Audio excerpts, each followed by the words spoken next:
IIT JEE और NEET के लिए इस क्वेश्चन में आप यहाँ देख पा रहे हैं कि ये हाइड्रोजन एटम है H11।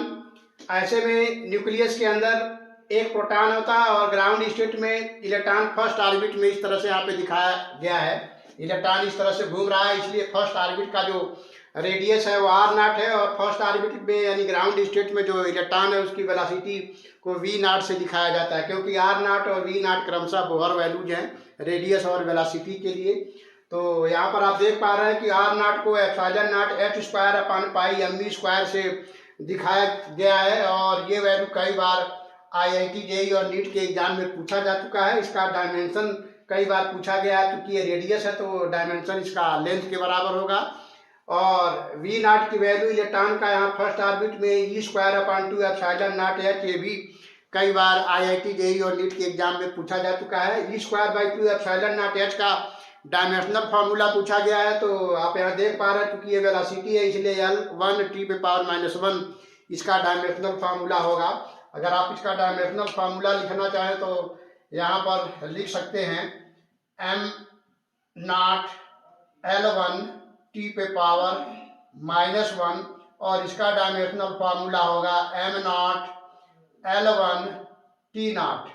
चूंकि ये लेंथ है तो केवल l पे पावर 1 होगा और यहाँ चूंकि वेलोसिटी है तो l पे पावर 1 और t पे पावर -1 होगा। अब इसके हाइड्रोजन एटम का जो न्यूक्लियस है उसका रेडियस अगर बनाया जाए तो रेडियस का वैल्यू इसको हम r0 से दिखाते हैं, स्मॉल r0, और ये वैल्यू स्मॉल r0 जो होता है 1.2 फर्मी होता है और एक फर्मी 10⁻⁻15 मीटर के बराबर होता है। अब आप यहाँ पे देख पा रहे हैं कि हाइड्रोजन लाइक एटम में इलेक्ट्रॉन का ऑर्बिट का रेडियस और इलेक्ट्रॉन का वेलोसिटी निकालना हो तो इसको आप यहाँ पर ऐसे रिप्रेजेंट कर सकते हैं। तो Vn होगा V0 Z/n, और आपको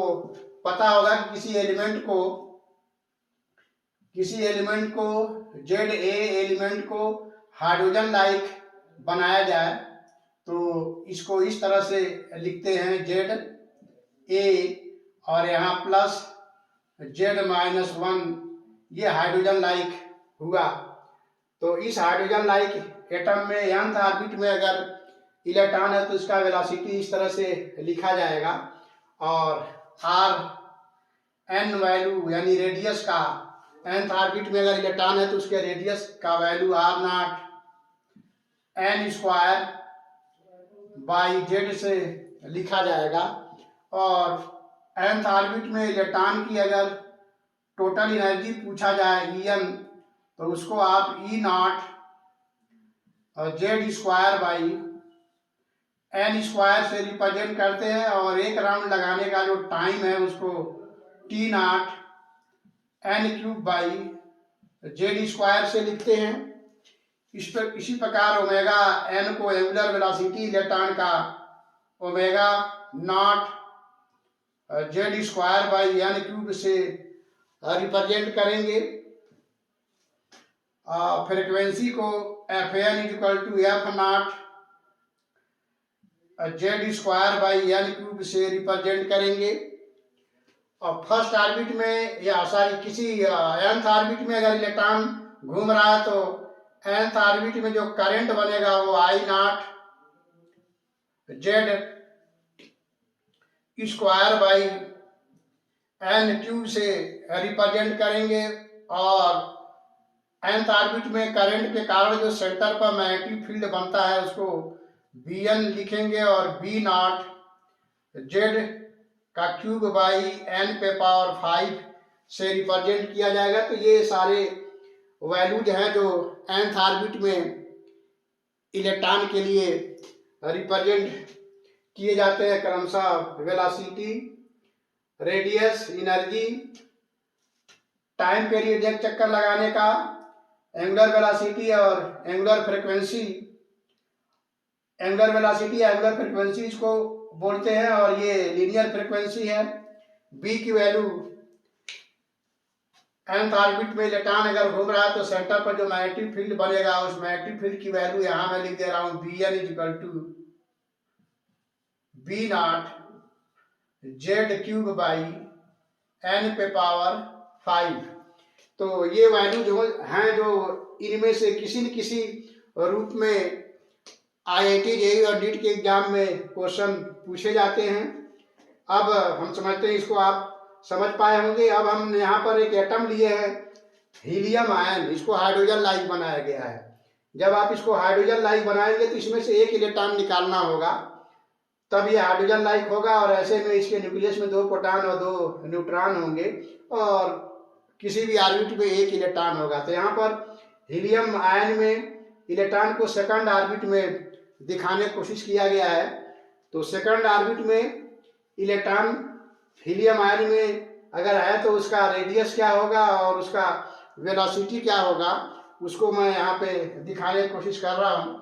तो इसको सॉल्व करने के लिए आप यहाँ पर क्या करेंगे, यहाँ पे मैं जगह बना रहा हूँ और यहाँ पर रेडियस निकालना चाहेंगे अगर इसका, जब ये सेकंड ऑर्बिट में है n बराबर 2 में, जिसको फर्स्ट एक्साइटेड स्टेट बोलते हैं। ये ग्राउंड स्टेट है, ये फर्स्ट एक्साइटेड स्टेट। इसलिए हीलियम आयन के इस केस में सेकंड ऑर्बिट में रेडियस जब निकालेंगे तो ये हो जाएगा R2 R0 n स्क्वायर, यानी 2 का स्क्वायर बाई जेड की वैल्यू 2। तो ये सॉल्व करेंगे 2R0 हो जाएगा और ये हो जाएगा 2 इंटू 0.053 एंगस्ट्रॉम। तो ये सेकंड ऑर्बिट का रेडियस हुआ। अब अगर आप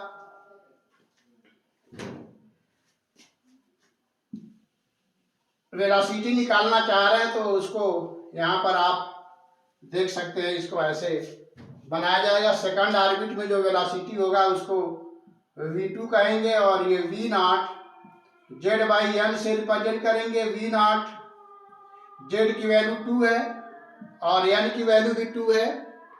तो इसको सॉल्व करेंगे तो ये v0 के बराबर आ रहा है और v0 की वैल्यू C0/137 यहाँ पर आ रहा है। न्यूमेरिकल वैल्यू इसका बनाएंगे तो ये न्यूमेरिकल वैल्यू इसका आता है 2.3 इंटू 10⁻6 मीटर पर सेकंड। तो आपने यहाँ पर हीलियम आयन में सेकंड ऑर्बिट पे इलेक्ट्रॉन का वेलोसिटी आप यहाँ निकाले और सेकंड ऑर्बिट का रेडियस आपने यहाँ पे निकाला। अब अगर आपको यहाँ पर सेकंड ऑर्बिट में करंट निकालना हो तो वो भी आप कर सकते हैं और मैग्नेटिक फील्ड भी कर सकते हैं। तो यहाँ पर हम देखते हैं कैसे उसको बनाया जाएगा। तो हमने अभी लिखा था I equal to I0 Z square by n cube. तो सेकंड ऑर्बिट में I0 जेड की वैल्यू हो जाएगा 2 का स्क्वायर और n का वैल्यू 2 का क्यूब। सॉल्व करेंगे तो I0 बाई 2 आएगा और I0 का वैल्यू 1.1 मिली एम्पियर होता है बाई 2। तो इस तरह से इसको सॉल्व करेंगे तो 0.55 मिली एम्पियर आया। तो सेकंड ऑर्बिट में इलेक्ट्रॉन के घूमने के कारण जो करंट बना उसका वैल्यू 0.55 मिली एम्पियर आया। अब इसी तरह से अगर आप सेकंड ऑर्बिट में इलेक्ट्रॉन के घूमने के कारण जो करंट बन रहा है उसके कारण अगर आपको मैग्नेटिक फील्ड निकालना है सेंटर पर कितना हुआ, तो मैग्नेटिक फील्ड की वैल्यू Bn इक्वल टू आप लिखते हैं B0 Z cube by n पे पावर 5। ये सारे वैल्यू रख के सॉल्व करेंगे। B0 ये हो जाएगा 2 का क्यूब बाई 2 पे पावर 5। सॉल्व करेंगे तो ये हो जाएगा B0 बाई 4 आएगा। और हाइड्रोजन एटम में ग्राउंड स्टेट में जब इलेक्ट्रॉन होता है तो फर्स्ट ऑर्बिट में इलेक्ट्रॉन के घूमने के कारण जो सेंटर पर मैग्नेटिक फील्ड होता है वो 12.5 टेस्ला होता है। उसमें आप ऐसे 4 से भाग देंगे तो 12.5 बाई 4 टेस्ला यहाँ हीलियम आयन में सेंटर पर मैग्नेटिक फील्ड बनेगा। तो इस तरह के क्वेश्चन जनरली IIT JEE और नीट के एग्जाम में पूछे जाते हैं। तो हम समझते हैं यहाँ पर आप काफ़ी अच्छे से समझ पाए होंगे।